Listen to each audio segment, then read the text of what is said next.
उसके बाद सिर्फ मर्दों से नहीं औरतों से भी कहा गया वकुल्लिल मुमिनाति यग़ज़ुज़्न मिन अबसारिहिन्ना व यहफ़ज़्न फ़ुरूजहुन्ना। ऐ नबी आप ईमान वाली औरतों से कह दीजिए वो अपनी निगाहों को नीचे रखें और अपनी शर्मगाह की हिफाजत करें।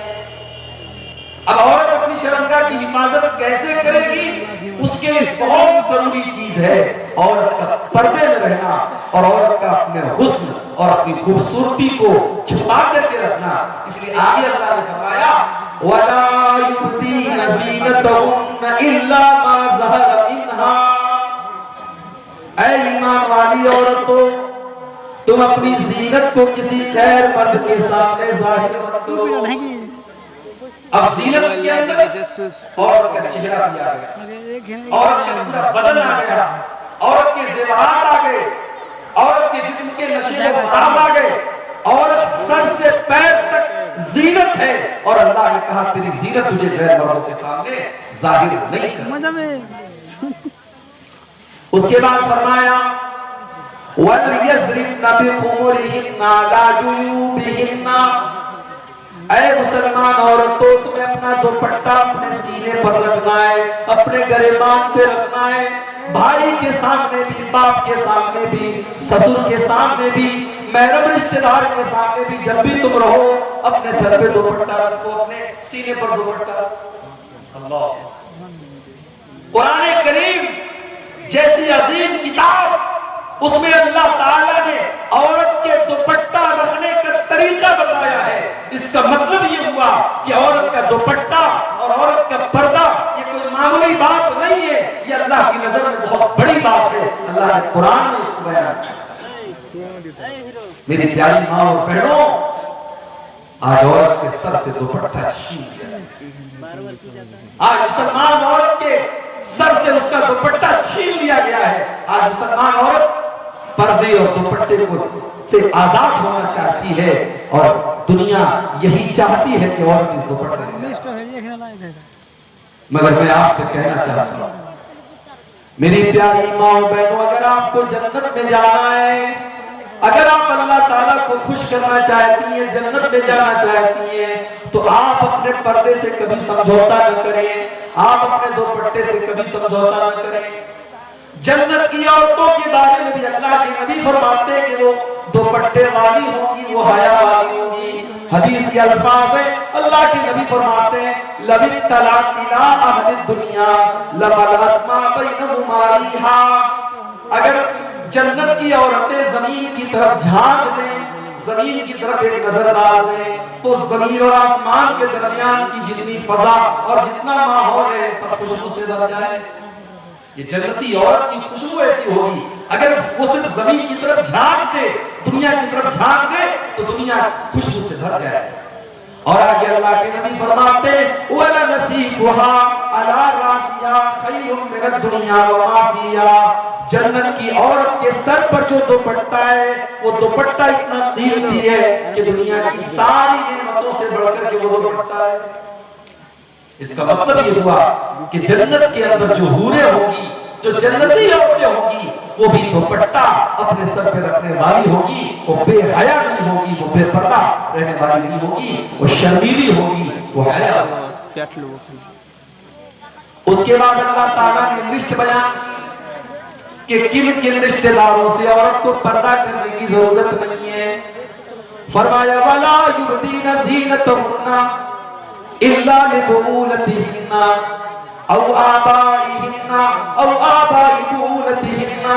औरत को अपने बाप से पर्दा करने की जरूरत नहीं है, अपने शौहर से पर्दा करने की जरूरत नहीं है, अपने ससुर से पर्दा करने की जरूरत नहीं है, अपनी औलाद से पर्दा करने की जरूरत नहीं है, अपने सौतेले बेटों से पर्दा करने की जरूरत नहीं है, और इख्वानिहिन्ना अपने भाइयों से पर्दा करने की जरूरत नहीं है, और बनी इख्वानिहिन्ना अपने भाई के बेटों से पर्दा करने की जरूरत नहीं है, और बनी अखवातिहिन्ना अपनी बहन के बेटों से यानी अपने भांजों से पर्दा करने की जरूरत नहीं है, और निसाइहिन्ना औरतों से पर्दा करने की जरूरत नहीं है, और मा मलकत ईमानुहुन्ना लौंडियों से और घर में काम करने वाली नौकरानियों से पर्दा करने की जरूरत नहीं है।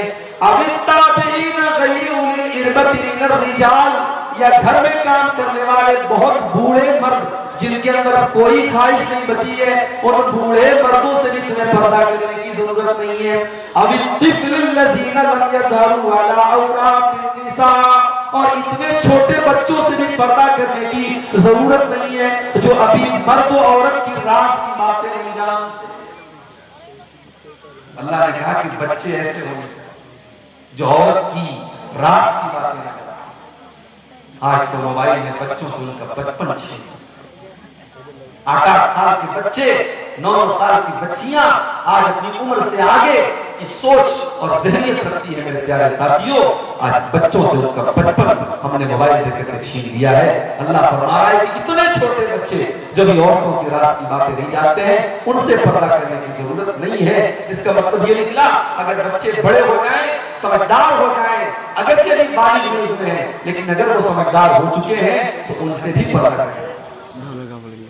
उसके बाद फरमाया वाला यज़रिबना बिअरजुलिहिन्ना लियुअलम मा युख्फीना मिन ज़ीनतिहिन्ना। ऐ मुसलमान औरतों, जब तुम जमीन पे चला करो तो अपने पाँव को जोर जोर से न मार के चला करो, इसलिए कि तुम्हारे पाँव के अंदर जो पायल होती है, जो तुम्हारे पैर के अंदर पाजेब और पायल होती है, उस पायल की आवाज भी गैर मर्दों तक न जाए। तुम्हारी वो जीनत है, तुम्हारे पायल की झटकार भी तुम्हारी जीनत है, वो जीनत भी गैर मर्दों तक न जाए। ओ मेरी प्यारी माओ बहनों, ये अल्लाह का कुरान है, ये मेरे रब का कलाम है, जो आपको पायल की आवाज भी गैर मर्दों तक ले जाने की इजाजत नहीं देता। जो इस्लाम एक औरत के पायल की आवाज को गैर मर्दों तक जाने की इजाजत नहीं देता, वो इस्लाम इस बात की कैसे इजाजत दे देगा कि औरत सज करके, सवर करके, क्रीम पाउडर लगा करके, लिपस्टिक लगा करके, अपनी आंखों पर मस्कारा लगा करके, अपने बालों में खुशबू लगा करके, अपने आप को सजा करके और संवार करके वो गैर मर्दों के सामने निकले। मेरी प्यारी माओ बहनों, इस्लाम ने ये सारी तालीमात इसीलिए तो दी है ताकि समाज से ज़िनाकारी ज़िनाकारी और बदकारी को रोकने के लिए जब तक हम इन तालीमात पर अमल नहीं करेंगे तब तक समाज से ज़िनाकारी और बदकारी नहीं खत्म। कुरान का 22वां पारा उठाइए, 21वें पारे की आखिरी आयतें और 22वें पारे की शुरुआती आयतें। हुक्म तो दिया जा रहा है नबी की बीवियों को, खिताब तो किया जा रहा है नबी की बीवियों को, मगर उनके जरिए पूरी उम्मत को कुछ पैगाम दिया जा रहा है। या अय्युहन नबिय्यु कुल लिअज़वाजिका इन कुंतुन्ना तुरिदनल हयातद दुनिया व ज़ीनतहा फतअलैना उमत्तिकुन्ना व उसर्रिकुन्ना सराहन जमीला।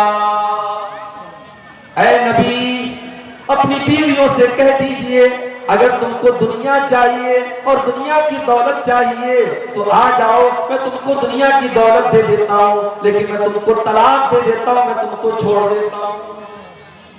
मेरी माँ और बहनों, आज शौहर अगर हलाल तरीके से पैसा कमाता है, अगर शौहर मेहनत करके पैसा कमाता है तो औरतों को रास नहीं आता, उनको ये लगता है हमारे अरमान पूरे नहीं हो सकते। आज कितनी औरतें हैं जो शौहर को मजबूर करती हैं कि वो उनका शौक पूरा करने के लिए नाजायज रास्ते अपनाए, हराम रास्ते अपनाए, गलत तरीके अपनाए। नबी अकरम की बीवियां जो इस उम्मत की माएँ हैं, जब अल्लाह के नबी की बीवियों ने एक मर्तबा अल्लाह के नबी से डिमांड की कि हमारे खर्चे बढ़ने चाहिए, हमारी आमदनी बढ़नी चाहिए, हमें पैसा ज्यादा मिलना चाहिए, मदीना की और औरतें बहुत आराम से रहती हैं, हमें भी आराम से रहने का हक है। जब उन्होंने अल्लाह के नबी से ये मुतालबा किया तब कुरान की आयत नाज़िल हुई और अल्लाह ने अपने नबी के जरिए अपने नबी की औरतों को ये पैगाम दिलवाया कि अगर तुमको दुनिया चाहिए और दुनिया की दौलत चाहिए तो आओ, मैं तुमको दुनिया की दौलत दे देता हूं, मगर फिर तुमको नबी के घर में रहने का अधिकार नहीं। ऐ नबी की औरतों, अगर तुम्हें दुनिया की रंगीनी, दुनिया की दौलत, दुनिया की चकाचौंध चाहिए तो आ जाओ, मैं तुमको दुनिया की दौलत दे देता हूँ, लेकिन मैं तुमको अपने नबी के घर से, अपने घर से मैं तुमको निकाल देता हूँ। वइद कुंतुम तुरिदुल्लाह व रसूलहु व दारल आखिरह फइन्नल्लाह अअद्दा लिल मुहसिनाति मिनकुन्न अजरन अज़ीमा। और अगर तुम अल्लाह से मोहब्बत करती हो, रसूल से मोहब्बत करती हो और आखिरत में अपना घर बनाना चाहती हो, तो ऐ नबी की बीवी हो, तुम नबी के साथ रहो, अच्छे काम करती रहो, अल्लाह के नबी के साथ रहोगी, तुम्हें अल्लाह जन्नत अता करेगा। हाँ, तुम्हें नबी के घर में ऐशो आराम तो नहीं मिलेगा, बहुत अच्छा घर तो नहीं मिलेगा, बहुत अच्छा खाना तो नहीं मिलेगा, लेकिन अगर तुम नबी के साथ नेकी का काम करती रहोगी तो अल्लाह का वादा है तुमको जन्नत जरूर मिलेगी।